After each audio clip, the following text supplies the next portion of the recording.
Good evening, everyone, and welcome to the National Council of Negro Women's Emotional Health is Wealth webinar, focusing on the importance of meditation for Black women. My name is Kayla Allen, and I'm a part of NCW's headquarters communications team.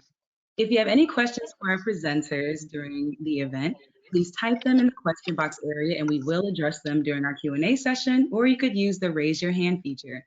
If you are noticing any technical glitches while using GoToWebinar, we advise that you sign out and sign back in. You could also type any of your technical questions in the Q&A box. Lastly, this webinar is being recorded and will be uploaded on our NCNW YouTube channel for you to revisit. Now, please welcome NCNW's Executive Director, Ms. Janice Mathis. Good evening, good evening, good evening. Thank you, Ms. Allen, and thanks to everyone. I am Janice Mathis, and I'm privileged to serve as the Executive Director of the National Council of Negro Women. NCNW was founded in 1935 by Dr. Mary McLeod Bethune, an influential educator and activist, and for more than 50 years, the iconic Dr. Dorothy Irene Height was president of NCNW. Today, our president is the magnificent Janetta Betch Cole, who is NCNW's 7th national president.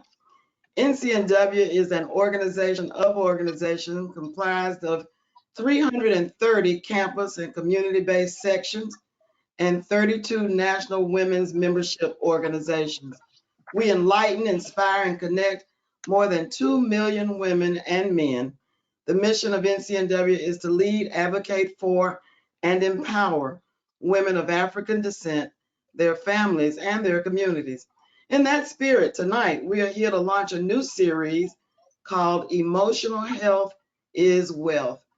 The aim is to bring Black women together to discuss their emotional needs and access wellness-based experts and mindfulness tools designed to help us embrace more peace. Don't we all need that? And pass it along to others in our lives. For this series, we're inspired by the work of Lindsay Morton, and we're so grateful to her for what she's done to put this series together. Now more than ever, it's important to assess and address how we're feeling on the inside. Our peace and joy and well-being matter, and it is important for how our families and future generations thrive. I'd like to end my remarks with an ask, well, actually two asks.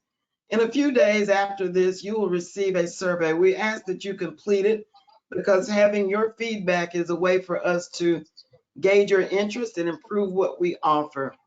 The other ask is that you share this information about emotional health is wealth with another sister in your community and encourage her to join us over the next few months. Thank you. Now, please join me in welcoming our moderator for this evening, our first Emotional Health is Wealth event, Dr. Toni Brent. In addition to her leadership in the mental health psychiatric community, Dr. Brent is also a critical thought leader for our mental health subcommittee of the NCNW National Health Equity Committee. Dr. Brent, I turn it over to you with great thanks for guiding tonight's conversation and all that you do for NCNW. Thank you, Sister Mathis, for your kind words and the warm welcome. Good evening, everyone. Again, my name is Dr. Toni Brent, and I'm a psychiatric mental health nurse practitioner based in San Antonio, Texas. I also serve as co-chair of the NCNW Mental Health Subcommittee. As someone who has dedicated her career to helping others and educating various communities about mental health and well-being, I am really excited about tonight's conversation because I see mindfulness and meditation as essential practices, especially for Black women. In my practice, I do use or encourage my patients to use mindfulness when they suffer from extreme depression and anxiety. Our guest speaker tonight is Ms. Jasmine Johnson. Jasmine is a co-founder of Black Zen, which I promise you'll learn more about in a few. Jasmine has been an active meditator for over a decade.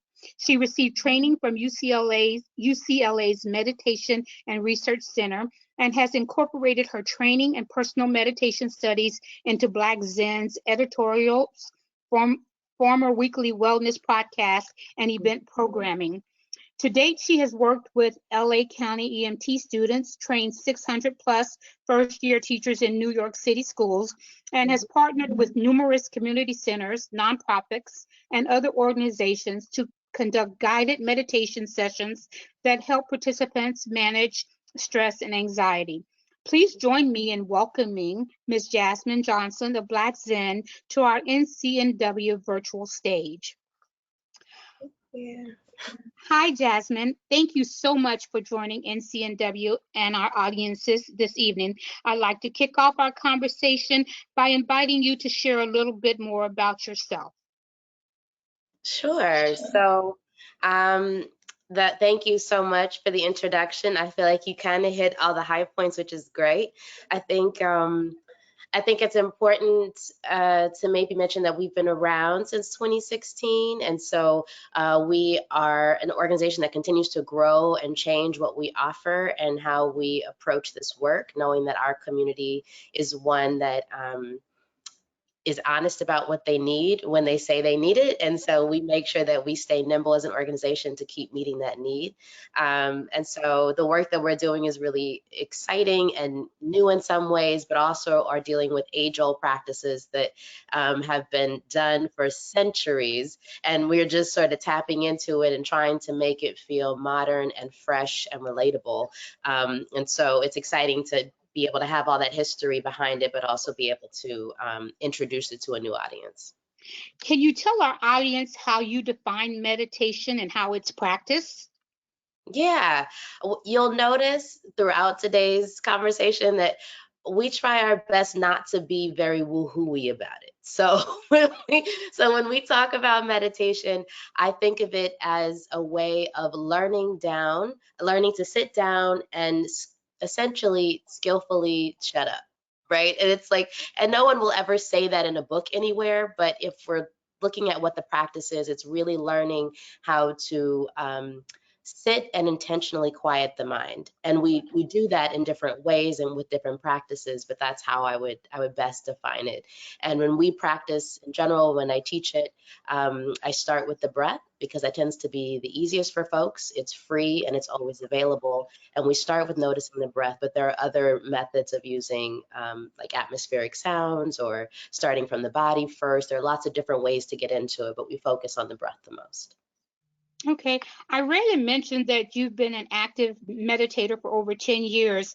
Wow, that's fantastic. How and where did your meditation experience or meditation practice begin? And was there a single moment or life experience that led you to meditation?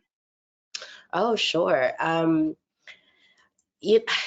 kind of fell into it. It wasn't like somebody introduced it to me and I just picked it up right away. I honestly didn't know. The first time I meditated, I didn't know that it was meditation. I was working in New York City at a very stressful job that I enjoyed, but was nonetheless stressful. I was working like 60 hours a week, and I remember just everything kind of came to a head on one particular day, and nothing was working. Everything felt like it was out of whack. I really felt like in my life, I just wasn't sure I was right where I was supposed to be. It just something didn't feel right. And I remember coming home and thinking, okay, you know what I'm going to do? I actually intended to pray. I came home to pray because I was like, I just need to sit down and have a conversation. I need to figure some things out.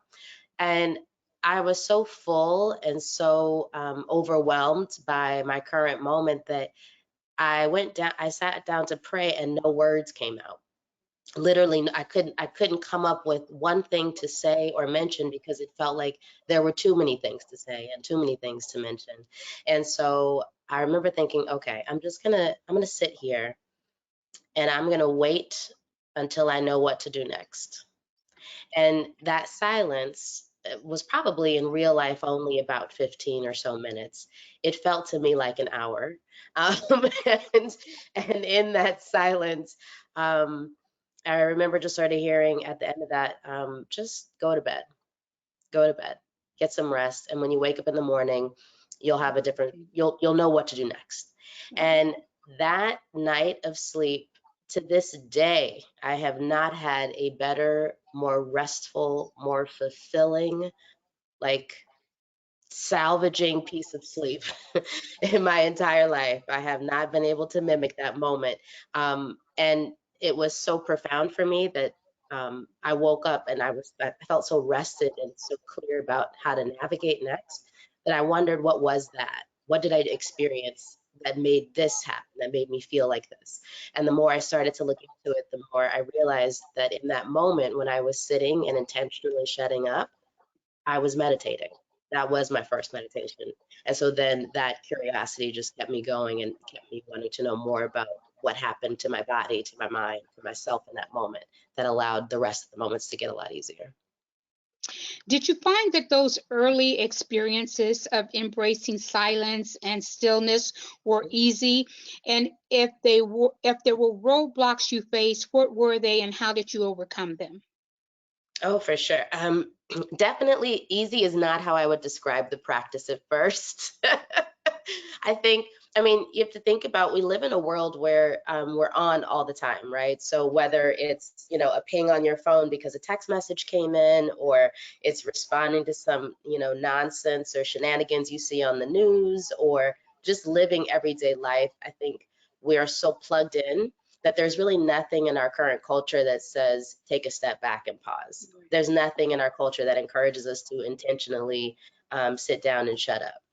And so the first time that I tried it, I definitely had sort of fits and starts. And some of the roadblocks I found in the beginning were that, I don't know if you can tell, but I have a bit of a type A personality. And I imagine that others on the call might have that as Do the well. same, Right. So with that type A personality comes this need to want to get the proverbial A, right? So it's like, I wanted to sit for 30 minutes and I wanted to sit for an hour. But this practice isn't about how long you can sit for. It is about the kind of quality of stillness that you find when you do sit. And so I had to learn it is better for me to do 1 minute each day consistently than it is to try to race through 5 minutes while my brain is just moving and going and going. right. And I'm not really doing the practice. I'm doing it so I can like punch my ticket. But the whole idea of the practice is to pause and to give yourself room to do that. And sometimes it's just learning how to do that with just 1 minute. So I had to be okay with being a beginner. And then I would say too, because I was working 60 hours a week, I found that it was difficult to find the time to do it. And so for me, I realized I had to start attaching it to something I do all the time. So now it's like I do it, it's part of my morning routine, right? Like I know I don't speak to people before a cup of coffee. Now I've just added meditation in that moment that I do in the beginning of the day. So that way, before I ever leave my home or interact with people, I've already had a chance to check in and make sure that I'm good and that I'm coming from a place that's really um, peaceful and loving and with a full cup. So then when I go out and I'm with people, it doesn't feel like they're taking away any of that good stuff I've already given myself to start the day with. Okay. So Jasmine, you received training from UCLA's Meditation and Research Center. What was that experience like, and what motivated you to move into studying meditation and ultimately teaching others how to perform meditation? Sure. I think what was really helpful about that program was it really kind of focused on mindfulness more than meditation, because I was familiar with meditation, but mindfulness was something that I started to understand as a way to help enhance a meditation practice. So just for those that are participating, I'll explain that mindfulness is something where you're really beginning to focus on things that are outside of yourself and becoming more aware of what's in your environment, of sounds that are in your space, of your body and things that are sort of external. Whereas meditation is more about learning how to sort of deeply listen to what's going on the inside of yourself and really what's happening with you internally. And so learning mindfulness practices from that UCLA program was useful to help illuminate some of the work that we were doing in teaching meditation to classes. And then also, I think in terms of that, taking that information into teaching, it was helpful to be in a room full of people who were at different levels of a meditation practice. and being able to learn by listening and understanding what is happening in one person's experience can be very different than what's happening in another person's, and understanding that people are coming from different places about how they approach this practice. So all of that has kind of helped me frame how I teach certain sessions, and who and when I teach, how I approach the material, what we do, what we don't do, how I meter out that experience. So. Okay. Are there other mindfulness and wellness practices that you enjoy and or teach? I do, yeah. I do practice yoga. I practiced yoga for a really long time. And I like that sometimes I think of yoga as basically a physical meditation. And often people don't realize that yoga actually started as a way of getting your body ready to sit in meditation for long periods of time. So it is connected and it's purposeful.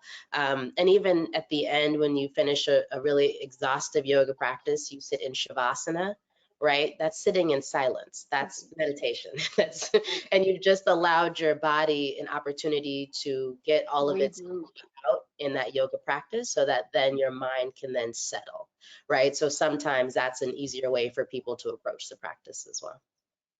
Thank you for that. So I'd like to switch gears and talk a little more about Black Zen, a movement dedicated to improving the health and well-being of Black and Brown communities that you co-founded. Can you tell us a little more about Black Zen and the important work that you and your co-founder are leading to advance inclusion in the wellness space? Yeah, definitely.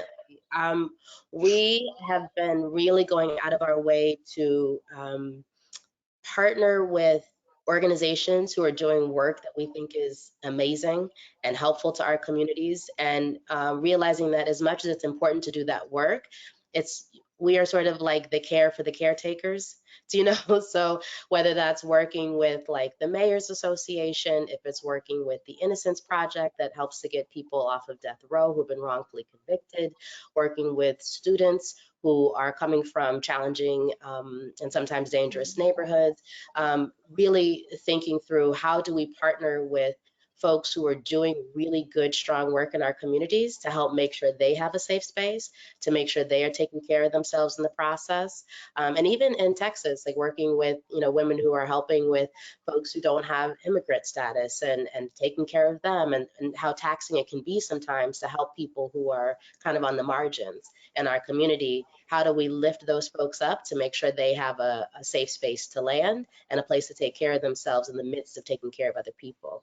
So that's, as an organization, that's where we put a lot of our energy and our focus.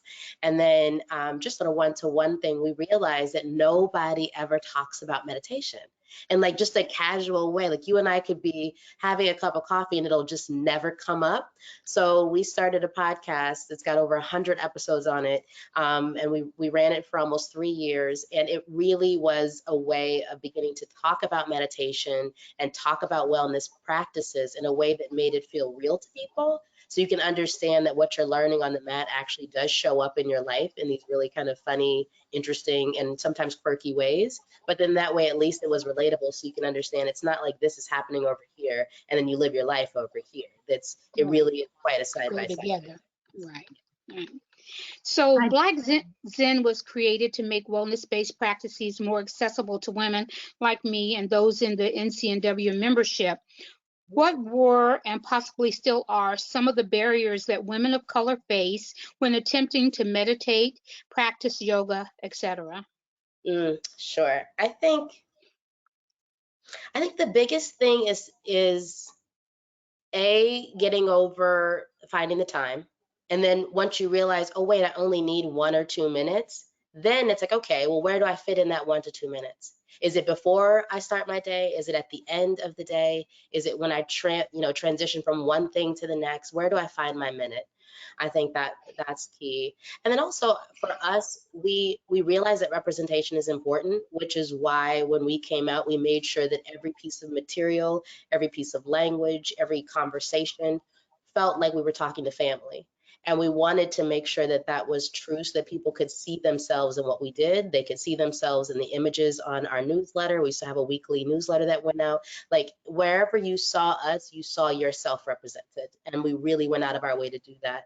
And not just with Black people, but with brown people, other people of color. Like we really wanted to make sure that we showed that anybody can do this practice and really get the benefits of it. So I think for Black women, the barrier had been not seeing ourselves represented and not being able to find the time, or thinking that we needed to have large swaths of free time.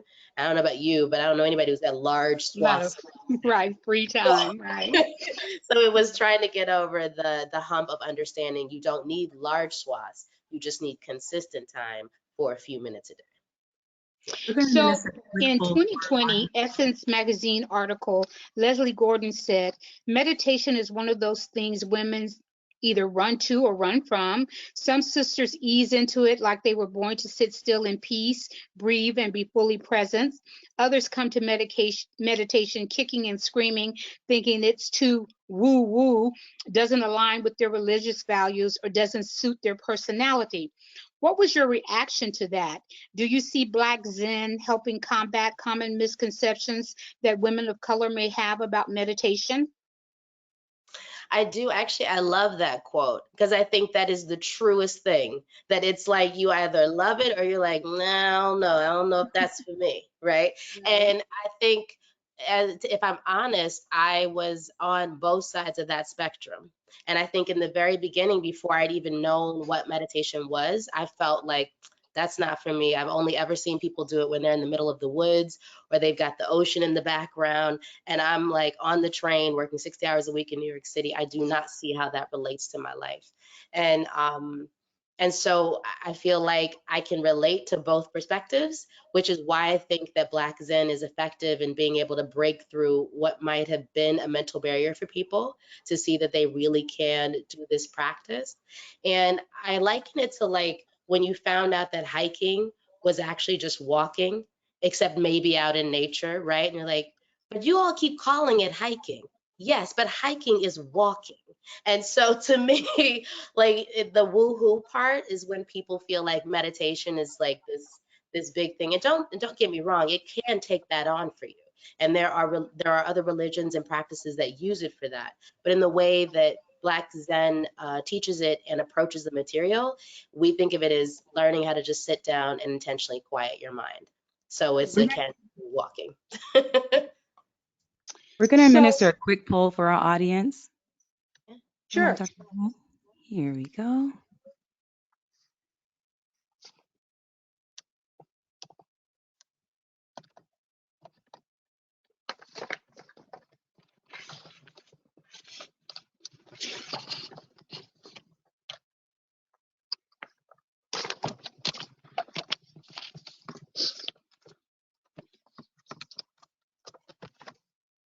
And maybe while that poll is happening, I'll touch on the other thing you mentioned about folks maybe feeling like meditation practice doesn't quite line up with their religious beliefs or the way they practiced in the past.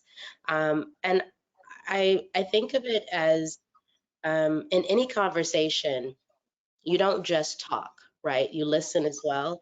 And if we think of prayer as a conversation, and if that is where you're coming from with the practice, I think of prayer as when you're talking and when you're speaking out, and meditation as your way of listening. So I don't necessarily see it in conflict with any practice, and there are plenty of people who have deep belief systems or have no belief systems, and wherever you fall in between that spectrum, the benefits of a meditation practice happen regardless.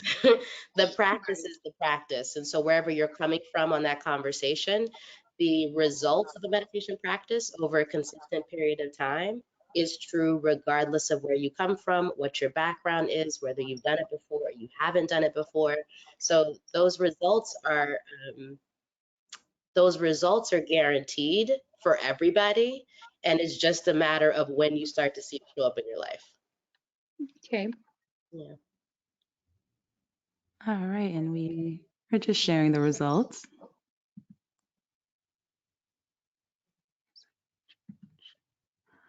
All right, Dr. Brent, it's all yours. Okay, so the looming public health pandemic combined with the racial justice pandemic created record level anxiety and stress for many, especially women of color over the last 18 months in particular. What is Black Zen hearing and learning about how these dual pandemics have impacted Black women? I think what we have noticed a lot is that if nothing else, those things happening together actually finally gave Black women an opportunity to say, I cannot, or I won't, or I'm not able to, or I don't feel like holding all of that right now. Right? Like, I Yeah. think we're so used to just pulling it together, holding it all together, holding everybody else together, that it finally, it was so much that we noticed that now our community, and specifically Black women, are finally opening up to the idea of saying, yes, I know I can do it all. Yes, I'm aware that I can, like, get my business taken care of and everybody else's business taken care of, but maybe that's not mine to hold right now. I might not have to pick that up. Or if I do, if I pick it up, I can do it in a way that still allows me to be in a healthy, full space about it, so that I'm not trying to be superwoman. I can honestly say, hey, I'm tired. I'm a rest Right. tonight. Thank you so much for the invite, but I think I'm gonna have to pass. We'd never done that before. We never given ourselves permission to do that before. And I think that everything happening at the same time finally just allowed everyone permission to pause and to be intentional about it and to create that space for themselves.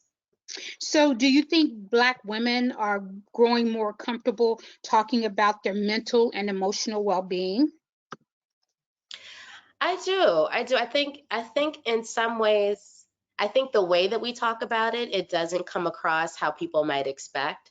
So, and I'm sure you've experienced this too. We use humor a lot, and it's like, girl, I'm tired, but I'm pushing through. And Right. that's the most we'll say about it. But even that is more than what we used to do. Even that acknowledgement that, like, I'm tired is like, we never used to say I'm tired, or that, like, just so I think the way we say it might not have the ooey gooiness effect that you might see on television about it, but I do think that we're saying it, and I do think that we're being more more open and honest with each other about, just like, it's been a lot. It's been a lot to handle in the last couple of years, and people are okay saying that now. Yeah. So, what more can medical and mental health professionals like myself be doing to ensure that Black women feel safe discussing their feelings and connect to resources such as Black Zen? I think what's great is that with the meditation practice, I think what medical professionals can be doing is showing the very real connection between how an active, consistent meditation practice actually impacts physical health. So I think so often we talk about it and we think that it's only mental and it's only emotional, but the truth is that when you think about stress-related diseases like heart disease and diabetes, high blood pressure, right? All those things, those are all some of them can be familial illnesses, but other times it can actually be caused and exacerbated by stress. And so if meditation is used as a form of a healthier way of handling stress and of learning ways to decompress from the day and having that be an active practice, if by learning that it allows us to hold stress differently and sometimes not at all, or be able to let things go so our bodies don't hold on to that tension and that stress in the long term. Overall, that's actually how the health industry works with mindfulness and works with meditation. And so I think the encouragement of those two things together can help prevent a lot of stress related diseases that are preventable just by having a meditation practice on a regular basis. Okay. Does Black Zen have resources and tools that might be helpful for our audience? And how does our audience access and connect to these resources? Yeah, we do. We have so our website is blackzen.co. That's blackzen.co, and we have a 6-week beginner's guide to meditation, and it's designed really so that you are given the tools to create the practice that works best for you. And there's a journal portion to it. There's a calendar where you can track your progress, where you can start to create consistency for yourself, but also be able to check in along the way so you can see how you're moving through the practice and where you're finding moments of difficulty and where you're finding moments of ease. And I love it that it's a personalized approach to the practice. So you are really designing what works best for you because you know yourself better than anybody else. So it's a tool for that. And that's on our website at blackzen.co. Okay. Oh, I and there's hope a that, code. There's actually a code, sorry, for this particular group. If you put in NCNW on the checkout, you get a 20% discount code. So it's NCNW is the discount code for this group. thank you. Thank you. I hope that many in our audience are considering starting a meditation practice after tonight's discussion. And if that's the case, what advice do you have for those who are starting out, especially those busier professionals and caregivers? Oh, sure. I would say if you can, just start with 1 minute. Find just 1 minute of silence for yourself every day. And if 1 minute of silence feels like too much, and which I hope it won't be by the end of our time today, because we will practice on how to use that 1 minute. But if 1 minute of silence feels like too much, you can also just start getting used to resting in silence. And what I mean by that is when you're cooking, rather than having music on or television on in the background or talking on the phone, try just cooking. Try just doing that one thing and being present in that moment. Or if you're going on a walk, rather than being on the phone or having music in your ear, maybe just starting to notice how the air feels, what the trees look like, right? Learning how to just start to ease into what it feels like to be in a neutral place and not have to be doing something all the time. I think it makes those moments of silence that you have feel a lot deeper and more comfortable. Thanks, Jasmine. I'm so excited. We're at a perfect place to pause our discussion and have you coach us through guided meditation. So I'm really ready. I'm excited. Well, thank you. I was going to say, feel free to turn off your camera to create a personal moment for yourself. And so, wherever you are right now in this conversation, as we transition, I just want you to begin to set up your space. So, what I mean by that is go ahead and start to close a door or a window if you need to. Um, Feel free to get comfortable, grab a glass of water, settle in, like allow yourself an opportunity to really meet this moment and be present for it.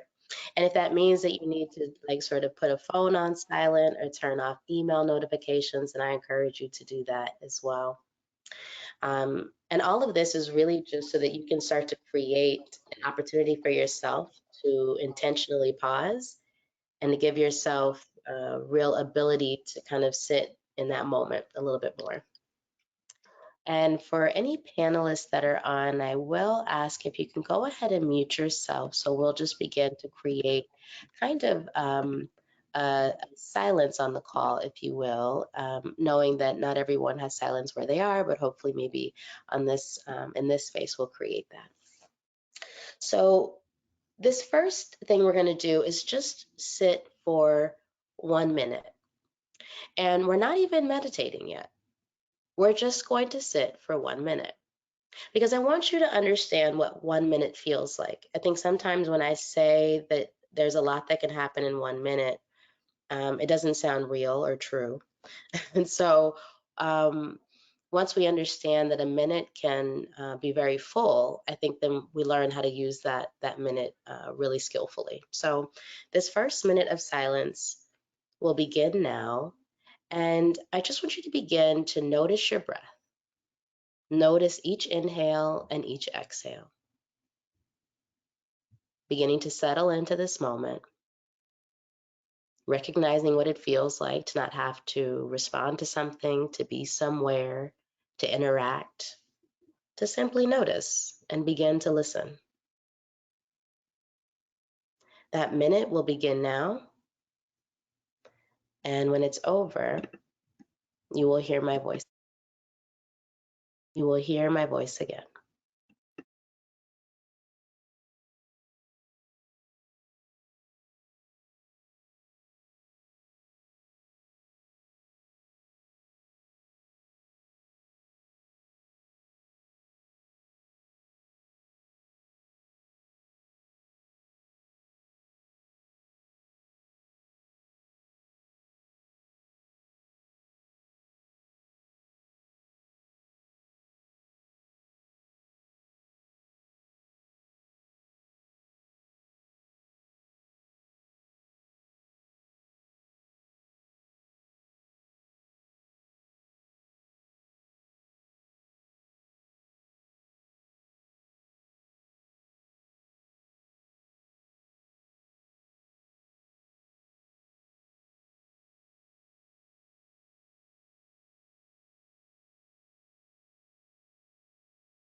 All right.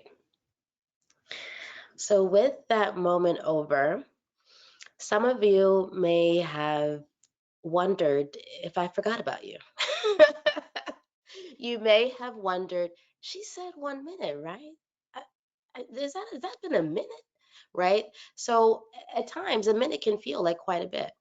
And for others, you may have found that in that minute, you were just starting to settle in. And then when you heard my voice again, you're like, oh man, I was just beginning to relax. So we start with that because I just want you to understand where you are on the spectrum. So whether a minute felt excruciatingly long, or if it felt way too short, or if it felt just right. And you're like, oh, good. I was just about to ask, has it been a minute? And then I heard her voice again. Wherever you are in the spectrum, all of it is right. All of it is good. All of it is normal. And we start there so that you can understand what your way into this practice might be. So if a minute felt really long, my hope is that by the time that we end our session today, you'll start to feel a bit more comfortable with the minute. If a minute felt just right, then I hope that as we begin to work together today in the session, that you begin to kind of find even maybe a deeper stillness in that minute and a more comfortable way to kind of ease into that minute a little bit more. And if a minute felt too short for you, we may not have time to do more than 1 minute of practice today, but I just want you to recognize and note that for yourself, because it means that when you do this practice on your own, you might want to start with 2 minutes. Maybe 2 minutes is where you start, or maybe it's 1 minute and 30 seconds. Right? So wherever it is that you found yourself in that spectrum, I just want you to mark that for yourself. There is no one that is neither good nor bad or better or worse than the other. They simply are places we're starting from, and it's just good to know where that is. So with that, let's try to find some more active ways to create real concentration and intentional focus in that 1 minute. So wherever you are right now, I'm going to ask you just to get comfortable in your seat. If you're in a high back chair, that's fine. Just make sure that your feet are firmly planted on the floor. What this does is that it allows your body to start from a neutral place. And as much as possible, as we begin with the meditation practice, we're learning how to really allow our body a chance to relax. Now, the trick to that is that sometimes when we allow ourselves a chance to relax, our body's like, oh, girl, I've been so tired. Thank you so much. And then we might start to fall asleep. So we're going to work a little bit on posture to show how to keep it as an activated practice so that even as we are relaxing, we're learning how to still remain alert when we practice meditation. You may notice that for my own posture, I'm actually in a cross-legged position because that's what's comfortable for me. And if that's comfortable for you, then I encourage you to do that as well. As long as you can stay here comfortably for the next 10 minutes or so, then I think that would feel good. So wherever you're starting from, beginning here, I want you just to sort of start to slightly tuck in your tailbone just a little bit. And it's almost like a tilt that's happening, right? It's just a slight tilt in the tailbone. And as you do that, you're going to notice that your back naturally wants to straighten. So allow it to do that. And think about each vertebrae just stacking on top of the other in one nice, long, straight line. And as you do that, you might notice that you begin to extend, and that's totally normal. So your chin is going to come slightly down to finish out the straight line between the back of your neck and the tail end of your spine, so that it creates a nice, taut, straight line. We focus on posture first because, again, anytime throughout the practice, if you find that you're beginning to slouch or you're beginning to have trouble concentrating, if you just go back to the brass tacks of posture, all of a sudden you'll notice that you might drop right back into it. And that's the beauty of it, right? Is that you have something you can focus on that'll bring you right back to the present moment. And as you're here with that tailbone tucked in, that back nice and straight, that chin slightly down, just begin to roll your shoulders back, down, and away from the ears. That's going to create a nice open chest so that as we begin to focus more and more on the breath, it actually has a chance to move all throughout the body. Sometimes if you're hunched, you'll notice that your breath will stop right here. And so what we're doing is just extending that so that it has a chance to really move. And as it does, then we become more and more relaxed, more and more present, and more able to focus on the thing that we're choosing to focus on in that moment. For your hands, you can have them in one of three positions. So if you have a lot of energy today and you're like, yes, I've been dying to try this practice, go ahead and do palms up on top of your knees. If you are a little bit more hesitant or you kind of enjoy where you are right now, you're not really quite sure what's going to happen, so you kind of want to protect yourself a little bit more, go ahead and do palms down on top of your knees, and that's fine as well. And if at any time you find that it's difficult to focus or to do the practice, or you find that your mind is a bit busier, or if you just were one of those folks who maybe in that minute really felt quite connected to that moment and wanted to stay there a little longer or have a bit of a deeper practice today, you can try to do this position, which is your left hand over your right with thumbs touching, and then palms just gently placed in the lap. And what that does is that sometimes just that gentle pressure of your thumbs touching can allow your mind to have a physical focal point. So that way it allows everything to kind of settle down a little bit more. So wherever you're starting from today, whichever one feels right for you, I encourage you to start there.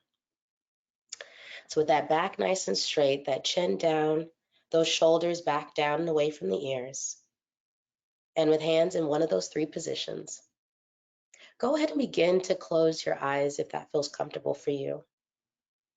If for you closing your eyes is not comfortable, if you're not in a place to do that, if it creates any sort of tension or, excuse me, it creates any tension or apprehension for you to close your eyes, that's fine. You can just have a soft focus in front of you.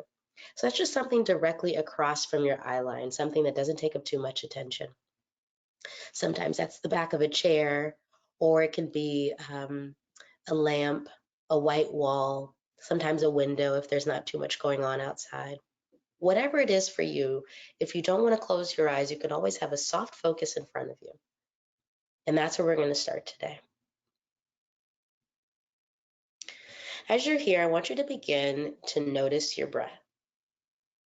With eyes closed or with that soft focus in front of you, just begin to notice your breath. I'm going to guide you through noticing the breath in 3 different areas of your body. For some, you may notice it more or less in some of the areas that we're going to go through today. Wherever you find you are, I just want you to see if you can notice it. So as we begin to breathe, just begin to put some focus on your belly. We're going to have some non-judgment about it, and we're just going to notice the gentle in and out that happens as we breathe. It's natural and it happens all the time. We're just beginning to become aware of it. And as you begin to notice the breath in your belly, we're going to do 3 breaths together before we move into 30 seconds of silence. And as we do those breaths together, I just want you to notice the gentle inhale and exhale that happens in the belly, the natural rhythm that's already there. If your breath is shallow, let it be shallow.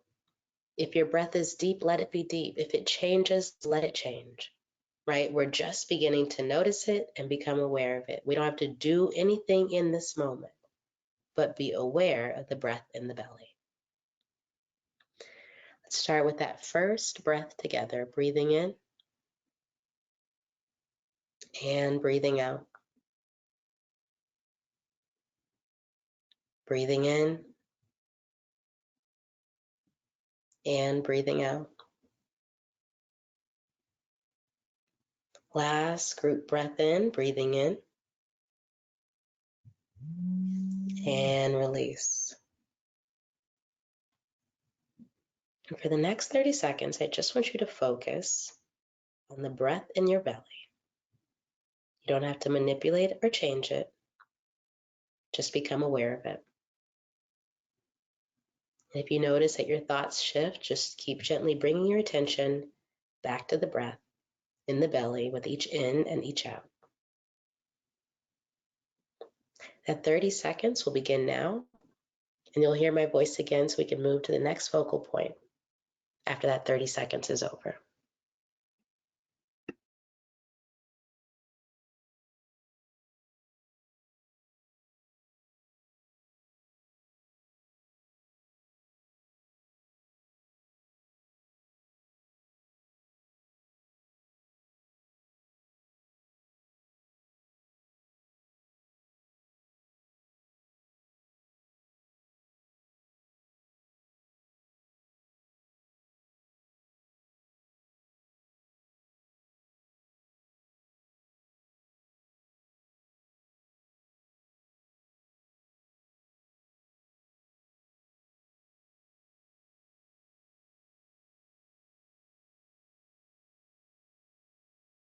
All right.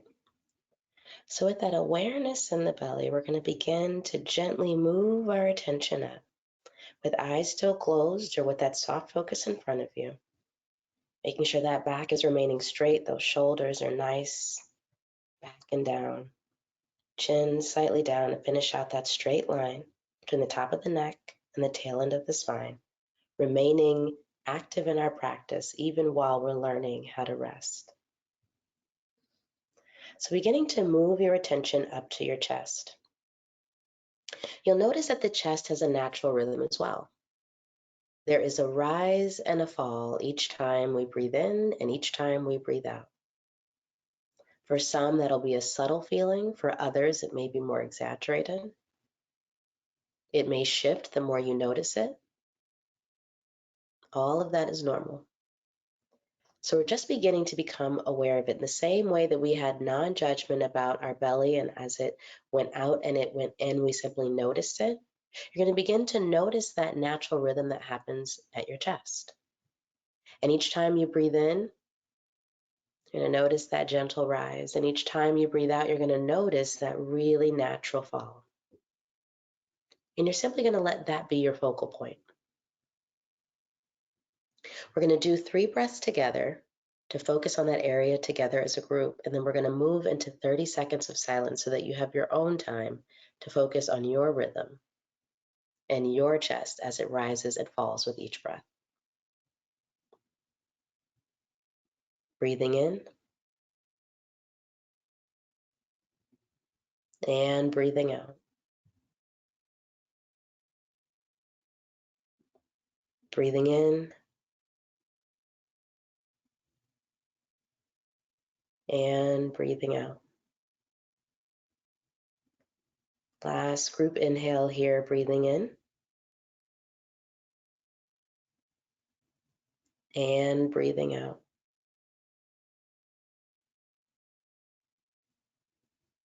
Moving into 30 seconds of silence for you to notice your own rhythm. And when you hear my voice again, we'll move to our final focal point for today's practice.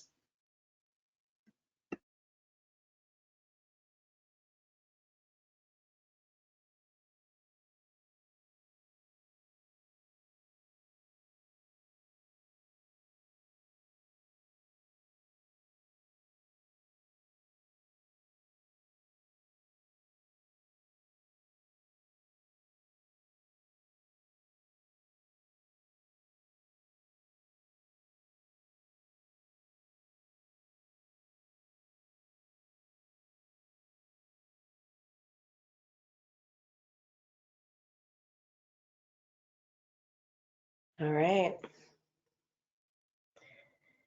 Now beginning to move our focus gently up to the nose.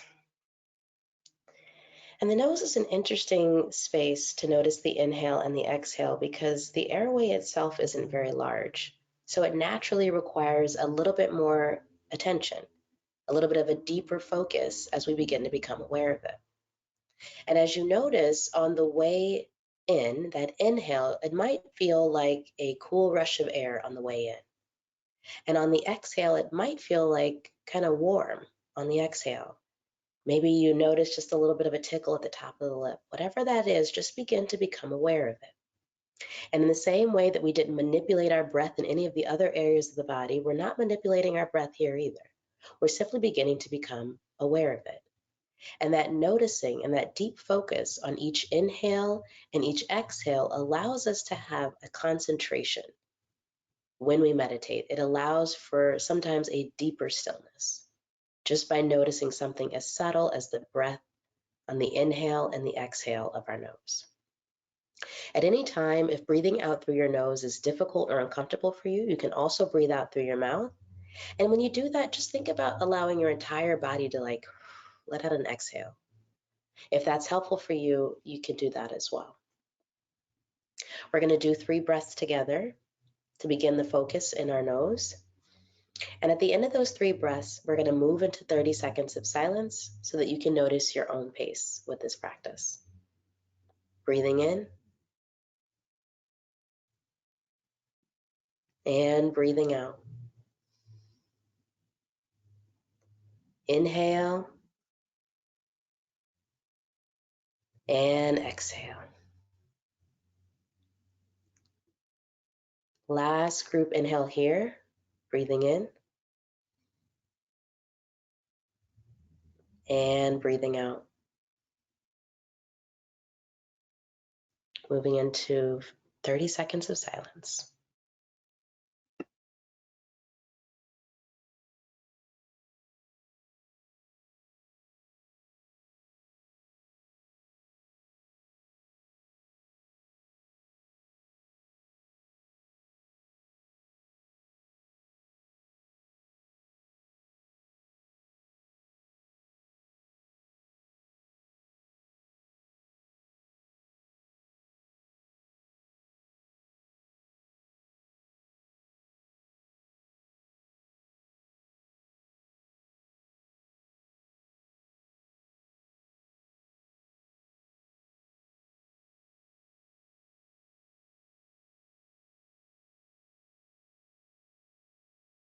All right. So now with the awareness of the breath in the belly, in the chest, and in the nose, I just want you to see what you notice and how you feel in this moment. Noticing how you felt at the beginning of our session versus right now. Seeing if there was anything that was interesting for you or something that came up that you were surprised by. We're going to work with 1 minute of silence at a certain point, but before we do that, I just want to see if we can get some feedback from the attendees on the call.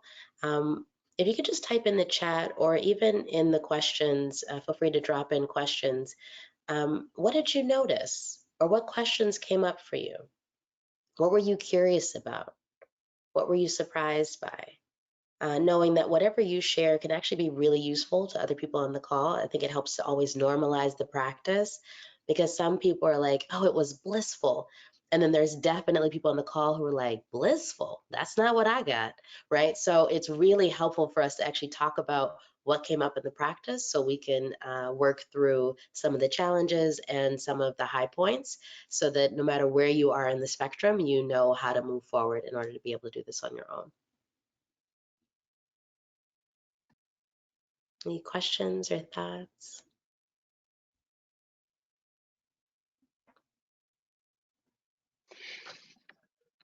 I'd like to encourage our audience to continue to share their feedback and any questions that have come up.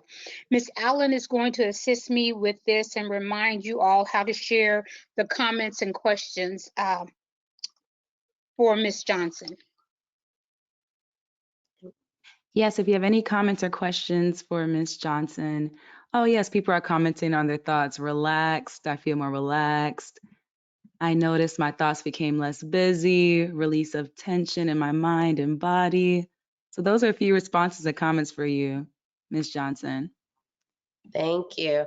And you know what's interesting about that when sometimes we think we think that we need all this time in order to decompress, right? And if you'll notice, what we worked on was really just 30 seconds of silence at a time.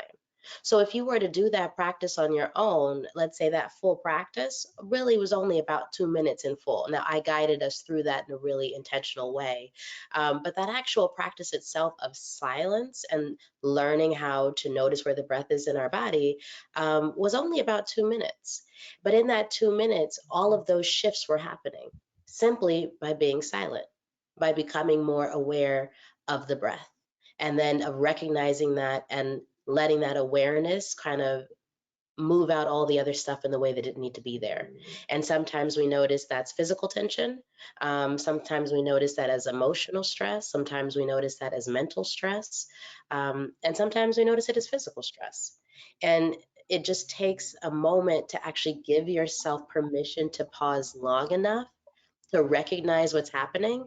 And sometimes just by recognizing it, your body will naturally release the tension. Your mind will naturally allow that thing to move out of its way. But we have to just hold space for that. And that's what a meditation practice is doing. Thank you, Ms. Johnson. And before we move to the Q&A for you, we're going to launch a quick poll for our audience to see how many people have meditated before tonight. So let us.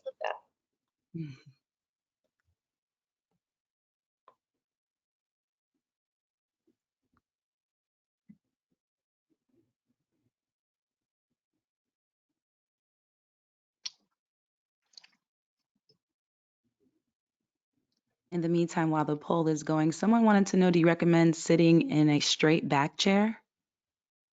Oh yes, I do. When you're first starting out, I think I keep coming back to posture because that's a really kind of tricky, important thing that if you remember, it'll help you out quite a bit.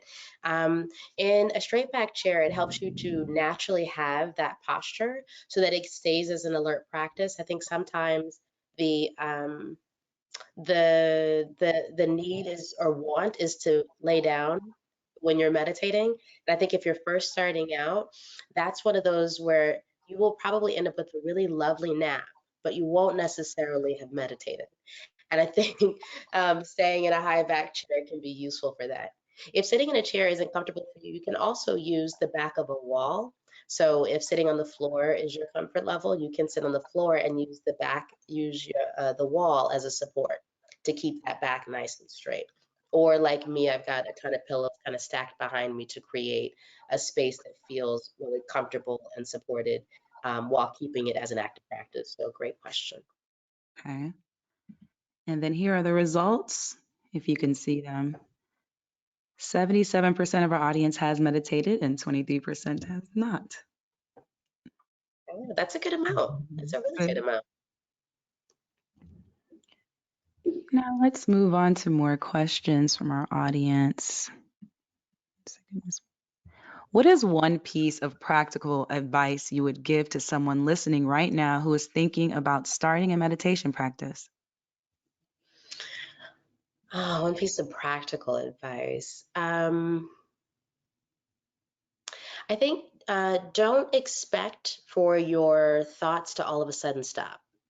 I think sometimes that can be a barrier to starting this practice, is that you assume that everything in your mind will all of a sudden go blank. And while the more you practice, the more that can happen. When you're first starting out, it's less about it going blank and more about your relationship to those thoughts changing. So it's being able to notice the thoughts, but not have that be your focal point. So that it's really kind of in the background of your mind rather than in the foreground of it, if that makes sense. Is this a good practice for young kids? You know, I love it for young kids. Actually, we partner with a lot of schools to help. You'll notice that there are many schools who are using this almost as like a behavioral correction technique. So most times when kids are acting out, it's because they have emotions that they don't know how to process, and so it comes out in anger, or it comes out in kicking, or it comes out in acting out. And so learning this practice of how to self-soothe and how to use connecting to the breath as a way to actually pull back in a moment, to have a minute to collect yourself before you respond to something, and to also have a deeper focus when you're in classes. Like if you have ADD and ADHD, it can actually be really useful to use meditation and this deep listening, and this ability to concentrate and focus on one thing can be really useful for kids and students in lots of different ways. So I actually do think I wouldn't suggest trying to do it for longer than 5 minutes. I think 1 minute with a child, and I've noticed with middle school and high school, even 1 minute can be challenging. So starting really small with kids, I think, is really important, and sitting with them so that they understand that you're just learning how to notice the breath. So it's breathing in with them and then breathing out, breathing in and breathing out. We have a comment and a question. I would like to try this before I go to sleep. How soon should I meditate before I go to bed to get a good night's sleep? I suggest doing it right before bed. Like that's one of those where, because it is most likely going to be the first time all day that you've allowed yourself a minute to truly pause, when you do, it'll automatically start to move you into that really restful space, or at least have the ability to kind of set aside whatever happened during the day, so that way you can actually have restful sleep. So I would consider doing it just before bed, if that's useful for you. Um, the other thing is, when you're laying down, if you, rather than think about it as meditation, you can think about it as a body scan. And you're basically going from the top of your head to the bottom of your feet. And as you notice everything from your face to your neck to your chest to your shoulders to your belly to your legs to your ankles to your feet, as you go through each of those mentally in your mind, you can just think about relaxing each thing as you mentally move down the body. And by the time you do that, and when you're doing that, and when you're laying down, that is something that will help you sleep. Is just learning how to mentally deactivate each area of the body. And usually, by the time you get to the bottom of your feet, if you're not already asleep, you are ready to be there and in a much better place to actually get some restful sleep from there. So is Black Zen similar to a religious experience such as yoga? I would not say that. No, I think something that's really specific about how we teach meditation and the way that we approach the practice is that it is really non-religious based. It's based on the practice of learning how to have a focal point and intentionally quiet the mind, and that's apart from any other practice or spiritual experience. I will also say that if someone does have a spiritual practice, meditation can certainly enhance that, right? I think it's another form of connection. And depending on who you are and what your comfort level is, I think you can find that it will enhance a practice if you already have one, like another spiritual practice. But in the way that we teach meditation, we teach it really from the point of view of just learning how to sit down and intentionally quiet the mind, apart from any other religious experience.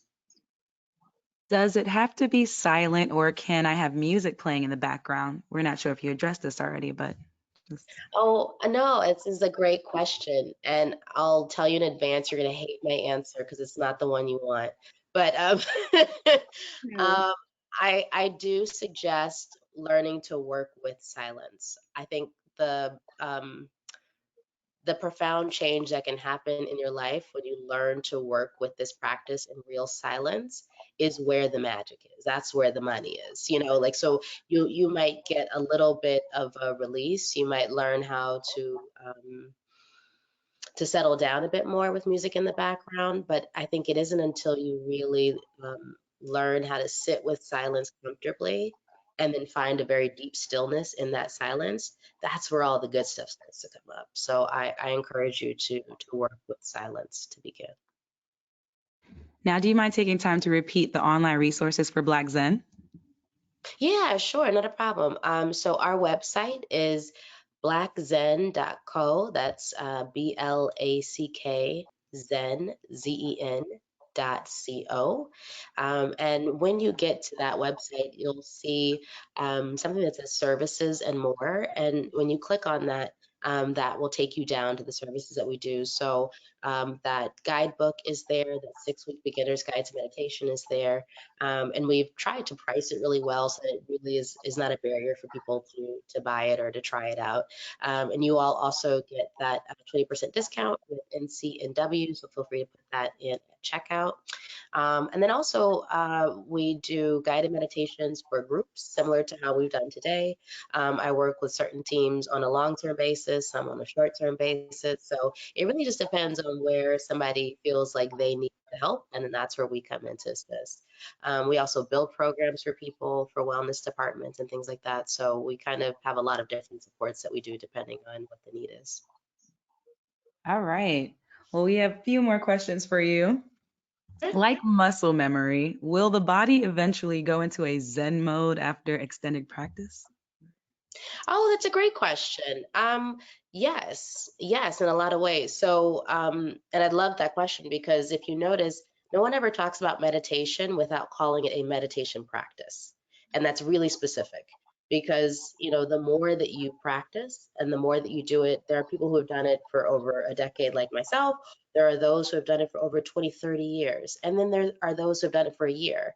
And each person will tell you that every sit is different. So if you got to some Zen wonderful place in one sit and then the next day you did it, you didn't get anything, it doesn't mean you did it wrong. It simply means that that's where you were that day. But the practice portion allows you to have an easier time of dropping into that stillness each time that you do it. So even if it's not the most satisfying experience all the time, you will notice that the more you do it, the easier it is to settle in at the beginning of that practice. And then, however long you sit for, what you find might be different each time. But that ability to settle in and to create a mental memory and muscle memory for yourself to do that more easily certainly happens the more consistent you are with doing the practice. And should you meditate at the same time daily? If so, what are the benefits of doing so? Oh, sure. I think the benefit of I think the benefit of daily practice is true whenever you do it. So if you find that for you, you can't find a good moment that's consistent, but you do consistently do it, that's fine. I think the benefit to doing it every day at the same time or around the same moment in your day, the reason why that can be really useful is that that's kind of actually the easiest way to build it as a habit, right? Oftentimes, like if you think about when you wake up, you wash your face, you brush your teeth, you do this, you do that, you do this, you do that. Well, you do that because you trained yourself probably since the time that you were little to do that. And so now when you go a day where you don't do it, you're like, something feels off. I know I missed something. What did I miss? Something feels weird, right? And so by building this as a habit for yourself and attaching it to something that you do all the time, that you automatically naturally do in your schedule, can help it to be an easily consistent thing that you do. And then it also gives you a place to know, like there are some days where I know that I meditate at the beginning and end of my day. So there are some days where I just can't wait to get to the end of my day because I know I need to sit. A lot happening and I just need to like let the day go. And I look forward to that time when I can sit with myself, sift through it and say, great, I'm not going to keep that. I don't need to worry about that until next week. And now I'm going to rest with my mind really in a good place. Right. So that is a part of my process. When I wake up in the morning, before I check an email or call people or do all those other things, before I start giving of myself, I make sure I fill my cup and I fill my cup with a meditation practice. And so I have that consistently at the beginning of my day because I realize that by doing that, I'm setting myself up and everybody else who interacts with me, quite honestly, up for success. I'm a nicer person. I respond better to things. I respond better to people, and I'm able to be more full. And I think that that was the whole point of trying to introduce it today, right? Is that we learn how to take this practice and not just have it for us, but because we realize we do impact so many other circles that we're in, that being able to have a place to come back to that's consistent is really where the magic is going to happen. And that's what's going to help it stay consistent for you as a practice. So I do suggest finding a day and a time that works. And our guide does try to guide you through how to find the days and the times, and specifically how to practice that makes it consistent for you. Yeah. So is it bad to stop and start a meditation practice, or is it okay to go for a week without meditating or without meditating? Oh, that's a fabulous question. If you could only do 1 minute a day, but do it consistently, that is going to be more powerful for you and more helpful than doing 1 minute here and then waiting 5 days and doing it again. Because it's not really about how much time you can sit for, it's about the quality of stillness that you find when you sit and doing that consistently. Consistency is key with this practice. So you'll get more out of it by doing more focused time on a consistent basis than you will out of doing 5 minutes here and then nothing for 3 weeks, and then 5 minutes here, nothing for 3 weeks. A good way to think of it is like when you read a book, you don't just read all the odd chapters, right? Like if you did, you would understand the story and you might get some of the characters, but there's a whole lot of nuance that you're missing. There's a whole lot of bits and pieces that you just did not get because you didn't read the even chapters. And so an inconsistent practice can sometimes feel like that, like you're reading a book, but you're only reading the odd chapters. So I encourage consistent practice, even if it is just for a shorter period of time each day. And I believe that is all from our audience. Dr. Brent? Thank you, Ms. Allen, and our audience for engaging with those awesome questions. Before we close, Jasmine, do you have any other final tips or thoughts for us? I think that just recognizing that consistency is key in this practice, and starting with just 1 minute. And I don't know that we have time to do that 1 minute today, but I do encourage you, if it's not after this call, maybe tomorrow, starting with just 1 minute and using that exercise of noticing the breath in the belly and the chest and the nose as your way of starting can be a really great way to just start a practice and to commit to doing just 1 minute of silence a day for yourself. Well, thank you, Jasmine and Black Zen, for being with us this evening. I really enjoyed the conversation and the chance to meditate with you and our amazing NCNW audience. As mentioned at the top, NCNW is kicking off the Emotional Health is Wealth series, which is to be a campaign for Black women to discuss and learn more about wellness-based practices like meditation as we embrace more peace and pass it along to others in our lives. Please follow NCNW online and on social media for information, and join us next month on November the 12th for our second installment of Emotional Health is Wealth. Thank you for being with us tonight.